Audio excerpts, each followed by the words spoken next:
Gemini, hey there cuties, Melissa here to do your timeless love reading. This is for Gemini, Sun, Moon, Rising, and Venus. It is not going to resonate for all Geminis. If it does resonate for you, however, do feel free to like the video and even consider subscribing to the channel. This is a love reading and we're going to be looking at the energy that you bring to the connection, the energy the person you have in mind brings, as well as a potential outcome and an overarching energy. Anywhere from single to married and anywhere in between, just whomever you have on that sweet little Gemini brain of yours. Let's get at your love life, babies. First of all, anybody who is already subscribed, viewed my videos, liked my videos, commented, thank you so much. I truly do appreciate every single one of you. Your support and love is always felt on a deep level. So thank you so much. I truly, truly do appreciate it. Anything you need to know about me, you can find on my website. I do have personal readings closed at this moment, but anything you need to know about me, you can find on the website, which is linked in the About section of my channel. All right. Lots of communication. Okay, that's what I'm feeling like right now. This is the Muse Tarot by Chris Ann, who also did the Light Seers Tarot, which we'll clarify with. All right, let's get at your love life. We have the Star card in your energy. I love that. We have the Two of Cups or Two of Emotions in your person's energy. I love that.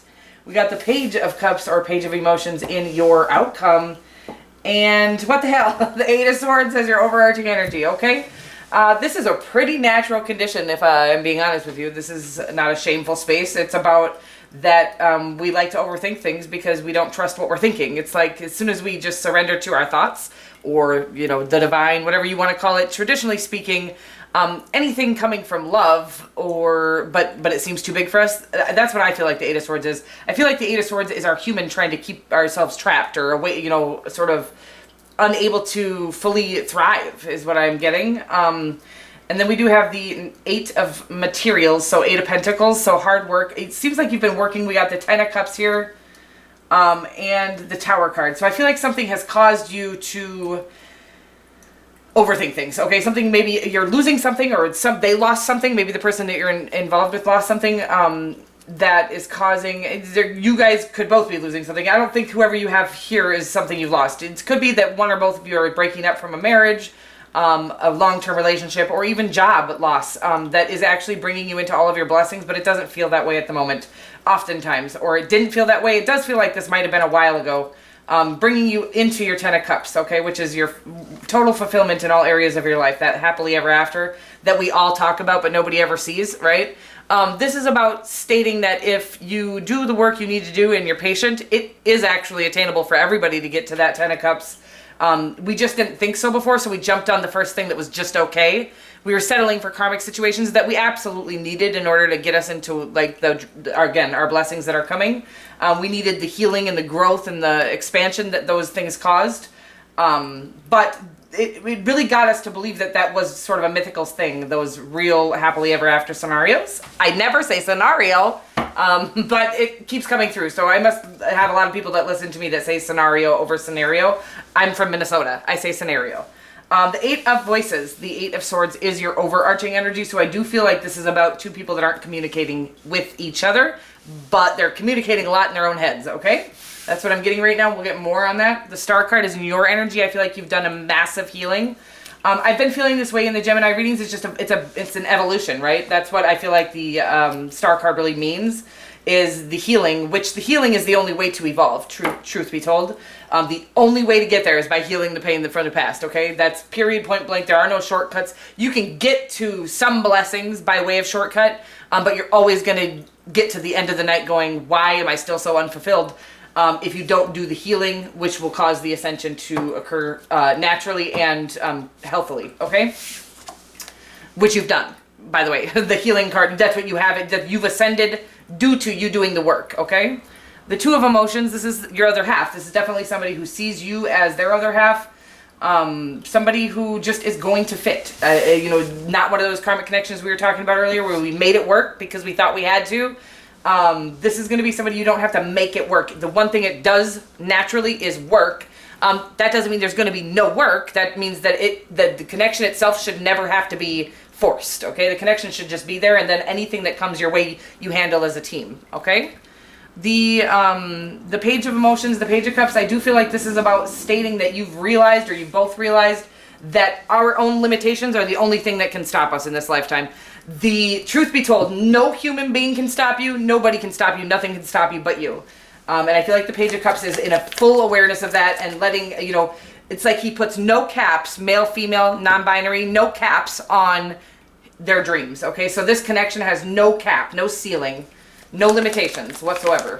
Checklist out the door. So you have the Star card and the Temperance card in your energy. The Three of Wands. Wow, look at you, the Magician. Your energy, you and Virgo. So that is 3 major arcanas in your energy. This is huge shifts you're going through, monumental healing, monumental things. Truthfully, it's about you are truly evolving. It's almost like literally entering an entire new world. I don't have the World card here, but that is what I'm getting off of this. It's about you have taken the time to do the healing, but you've experienced a lot. You've endured a lot. So that's what the Magician is telling me here, is that you've endured a lot, but you've come into a space where you've healed so good that you're able to now use your heart, your spirit to do the things that you want to do. Again, when we've gone through a lot, oftentimes we put a shell over ourselves, or we harden ourselves, or we numb the pain, we numb the inside, so we don't really have a lot of love to share, a lot of love to give. This is about somebody, you, who's done the healing, the work. You've taken the time to do things right. You've done it diligently, and again, it was not easy stuff to do. This is huge, monumental healing, things that are from this lifetime and beyond, and the reason why that generational pain that we hold on to is not necessarily that we catch that in our genes, which I know a lot of people talk about, and I'm no scientist, but I'm going to tell you what gets downloaded through me is that the reason why it is passed on through generations is because when one person's in pain, they make their children in pain, and that continuously is a cycle that you are breaking, okay? You're breaking that cycle, and by way of doing the healing that you need to do. Most cycles aren't broken because most people don't have the balls. Here we are again talking about balls. What the hell, Gemini? I love you. I'm sorry. Most people don't have the balls to do the healing in this lifetime. It takes courage. It takes diligence is what it takes, patience, which not many people have. I think after 2020, a lot of us have taken the time to do a lot of the work, but I think that you've been doing it even longer than that. I feel like you've been patient, more patient than most people with this Magician card. I feel like you've taken all of your experiences in this lifetime and really learned how to use all of them to benefit you in this lifetime, okay? And I feel like that you have healed so good that you're able to use your heart over your head in order to make decisions in your life. Again, they might not look as practical on the outside as most people would like them to be. I do feel like you've gone through a massive awakening.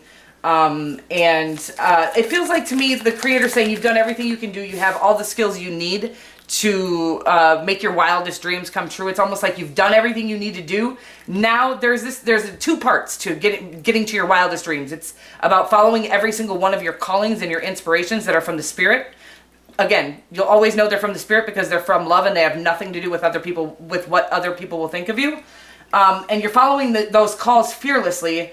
At some point, that's all you can do. You've done all you can do. That's when you get to this Three of Wands energy. You've done everything you've been called to do. And you've been patient and you've been diligent about doing the work. You're not cutting any corners. And now the Three of Wands is about you kind of not unhealthily focusing on the future. It's about knowing that now it's God's turn, like the Creator, the Divine, whatever you want to call it, your higher self's turn to do their work, their magic. You get to watch the magic happen now. That's what the Three of Wands is to me, is about. And here's the Magician. It's like watching the Magician, watching the magic happen because you've done everything you can do. Now it is about getting to, you've seen your own power. This is what I'm getting, is you've been able to witness and see and use your own power to do everything that is in your power to do. And now it's the Creator's turn. Now you get to see by way of faith what the Creator brings in for you, the Divine brings in for you. So now you can tell people, listen, I know it might feel like it's never coming in for you, but I waited, I watched, and I saw the magic that happens when you do the diligent work and you wait for the Divine to do the rest.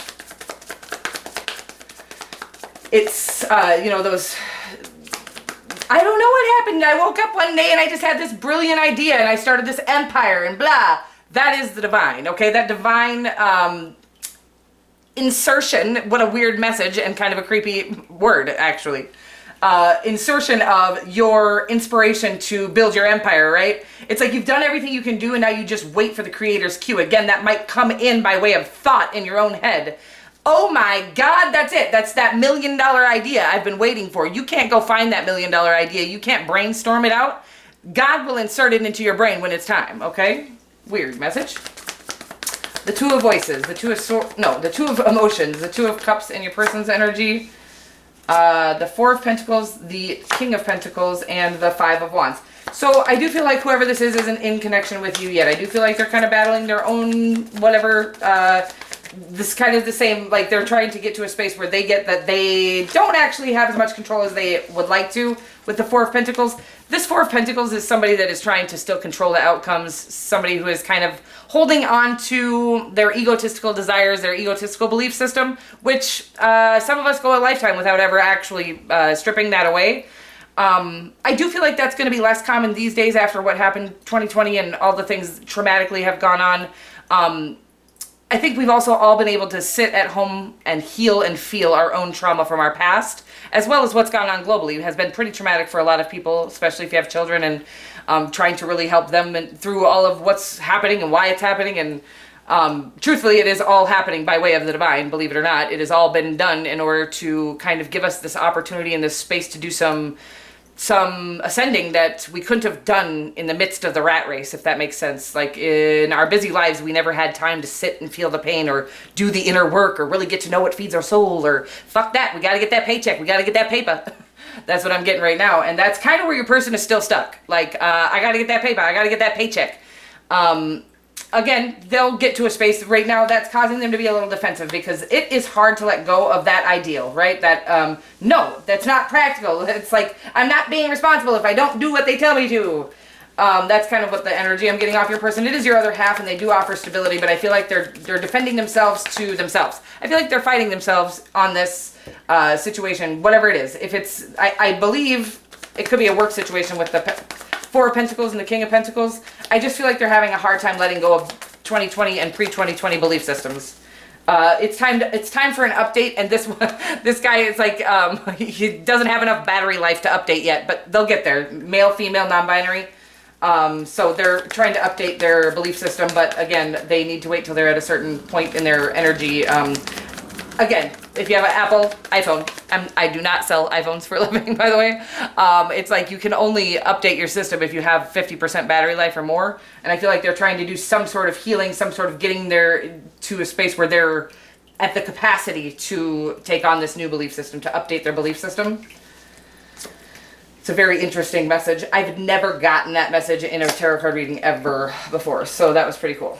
We do have the, what is that again? The Page of Cups, the Nine of Pentacles, the Eight of Wands, and the Queen of Swords. Could be dealing with a Libra, a Taurus, a Virgo, Gemini, or that's just you, a Temperance, a Sagittarius. We do have a Pisces here as well now, and I think true romance. We got Libra, did I already say that? Basically any water sign as well. It looks like in the outcome here, I feel like it's about two people who are learning to live. It's like, again, I feel like mostly your person, I feel like you've done a lot of the ascending, a lot of the evolving, a lot of the healing, a lot of the understanding that the only things that we really want in our life are things that come to us naturally. We don't want to force anything any longer. We don't want to trap anyone. We don't want to trap anything, including jobs. It's like the more we hunt things down, the less we get them. And it's about really just allowing the divine to do the work. I think your person's having a harder time with that. But when they do catch on, that the sky's the limit, they're worthy of all great things in this lifetime. It's like clarity is coming by way of, I think, letting go of old belief systems, people, places, and things. This Queen of Swords is truly about release to me. She is just the epitome of allowance. She knows she owns nothing, so she lets everything and everyone be who they are, and she only allows people that fit to her current, to who she truly is. She doesn't allow people to come in and kind of dictate what she's going to do or who she is. She doesn't dictate anyone else, even though she is the Queen of Swords. She knows that that everything is temporary. She releases well. She's good at it. She doesn't, she hold on to the emotions of it. She doesn't suppress emotions from it. She just lets everything be. And she knows, she goes into things knowing that this is temporary, that she doesn't own it. So it makes it less, see, what happens, our loss and why we grieve so fully is because we assumed we were going to have whatever it was forever, and we should never assume that about anything. The truth is, we don't get anything forever, including this life, right? So she is this person who maybe comes off cold and non-emotional, but the truth is, she walks into things without controlling them. She walks into things knowing that they can go at any time, so she's never disappointed. That's what I'm getting off of this energy, is that you guys both come into this connection very independently, very able-bodied, just capable of taking care of yourself, capable of manning your ship. Again, that's what makes the truest and the best partner, is somebody who knows they don't need the other. It's like about, we're partnering up because we love each other, and that's it. There is no ulterior motives here. And again, if this partnership ever should start to make us feel trapped in our situation, we know that we can leave at any time. Nobody's stuck here. And actually, that's what makes people stay, truthfully, is knowing that they can leave at any time. I love it. It's really a gorgeous connection, you guys. I don't know if I'm giving it enough justice. Could be dealing with a Libra. I set that down and I said justice at that very time, and it felt Libra. So very well could be dealing with a Libra here. The Queen of Swords does represent Libra, and so does the Justice card, which is not here, but I do feel justice being served. I feel like your person's being worked on a little bit on the ego department. We're all being worked on the ego department. We've all had to shed that motherfucker a little more quickly than we were ready to shed it. There's just been things that we've had to endure, places where we thought we were right, but we turned out to be wrong. All those moments were just the creator trying to grind down your ego so that your spirit can truly do what it's meant to do here. Again, the ego can never offer you anything as shiny as what the spirit will. It's like, it can be shinier on the outside, but what's inside, the substance, is nothing in comparison to what your spirit has to offer. And about the only way to really truly go after things that are from the spirit is by really grinding down the ego. So things that your person is letting go of right now, it might be killing their ego to let go of it. But this is how they get to their soul and how they get to this connection with you, okay? Souls that, oh, honey, this might be somebody from your past. Souls that belong to each other will always find their way back together. I love that card. I've been getting this kind of a lot. So I do feel like a lot of our soul connections that are coming in are actually people that we had karmic connections with in the past. And let me explain that to you. A karmic connection is set here to heal you, to grow you, by way of usually a pretty painful, it's about, sometimes we need to be in pain to pull our old pain to the surface to heal it. So that's a karmic connection. However, oftentimes the two people really do love each other, but they're very unhealed, so they hurt each other, and that causes more pain, and it actually forces the healing to happen, right? And then it's almost like when this card comes, I feel two people that separated because they thought they were a karmic connection. So this is for some of you, this will be a brand new connection. Some of you, this is going to be somebody who you from the past, you were like, even though I've done the healing, I still had this connection to that person, and I don't know why. That person still seems very significant to me. They might be a parent of your child or something like that. And they might not be. There might be no reason for that connection. You're just like, why can't I let go of that person? It's not like you're aching or longing for them, but it's just like the connection is still there. That person's coming back, and they're healing, and they're in the midst of doing the healing. I think you've done all the healing. We can never be too healed, so keep on going with whatever it is you're doing and following your passions, filling your soul. That way, no matter who it is or when it is, you're fulfilled all the way up until then, and even more fulfilled when they get here, okay? I love you so much, and I will see you guys next week. Mwah.